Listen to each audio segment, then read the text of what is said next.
ជំរាបសួរក៏ដូចជាសួស្តីបាទទៅកាន់បងប្អូនទាំងអស់គ្នាបាទថ្ងៃនេះគឺមានបាទទាបាទ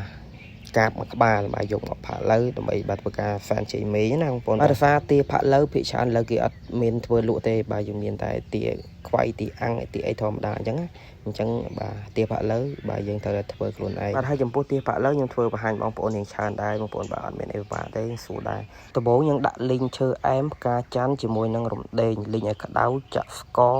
លីងឲ្យរៀងក្រហមបន្តិចបាទយើងដាក់គ្រឿងមកយើងដាក់ប៊ីចេងបាទទឹកត្រីក៏ដូចជាប្រេងខ្យងបាទលីងឲ្យវាឡើងឈ្ងុយបន្តិចបាទមើលទៅរៀងខ្មៅបន្តិចក៏យើងដាក់ទារបស់យើងមកហើយសម្រាប់ទាបាទបងប្អូនបាទស្ងោរឲ្យហើយចាំមកចំអិនក៏បានដែរបាទតែថ្ងៃនេះខ្ញុំរៀងបញ្ញាប់តិចបាទរៀងខើចពេលទៀតអត់បានស្ងោរទេគឺយើងដាក់ឆៅតែម្ដងរួចហើយគឺយើងបាទបន្ថែមមកជាមួយនឹងបាទទឹកសោះរបស់យើងមកបាទរំងាស់បន្តិចបាទមើលទៅវារៀងក្រហមតិចគឺយើងបាទធ្វើការប្រែវាឲ្យសព្វមកបងប្អូនបាទហើយអំឡុងប្រែនេះគឺបាទក្លិនឈ្ងុយមែនតើហើយសម្រាប់ទាថ្ងៃនេះគឺមានពងចំនួន2បាទពងនេះគឺជាពងឈ្មោលមិនមែនពងញីទេហើយបន្ទាប់ពីយើងបាទត្រឡប់មកឲ្យសព្វហើយគឺយើងដាក់រំងាស់តិចទៅបងប្អូនណាហើយ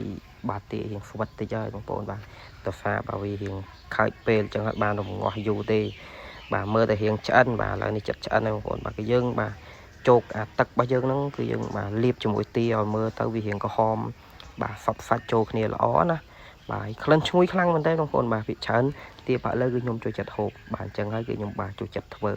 ពួកអីវារៀងហ្វូលធ្វើដែរបាទវាអត់មានគ្រឿងញ៉ៃញ៉ៃសម្រាប់ឲ្យយើងជឿក្បាលណាបាទគ្រឿងរបស់យើងខ្ញុំប៉ើងតែកញ្ចែងទៅផ្ទះយើងអាចធ្វើបានហើយបាទអំឡុងពេលនេះដែរគឺយើងដាក់ងាស់វាបាទពុះភុចមកគឺឆ្អិនល្មមបាទទាមកក្បាលទេបាទសម្រាប់សែនឆេងមេណាបាទឥឡូវនេះទារបស់យើងឆ្អិនហើយគឺយើងលើកមកបាទយើងដាក់ជាមួយថ្លើមបាទកោះបាទក៏ដូចជាពងរបស់ទាហ្នឹងគឺយើងបាក់ទាំងអស់មកបងប្អូនណាបាទយើងដាក់ហើយគឺយើងបាទធ្វើការយកទៅសែនបាទអត់ទាន់បានហូបទេតតែយើងសែនហើយទើបយើងបានហូបបាទហើយចំពោះរសជាតិវិញគឺអែមខ្លាំងមែនតើបងប្អូនអើយបាទសម្រាប់វីដេអូនេះមានតែប៉ុណ្្នឹងទេបងប្អូនបាទអរគុណច្រើនមែនតើបាទជាមួយនឹងការទស្សនាអរគុណបាយបាយ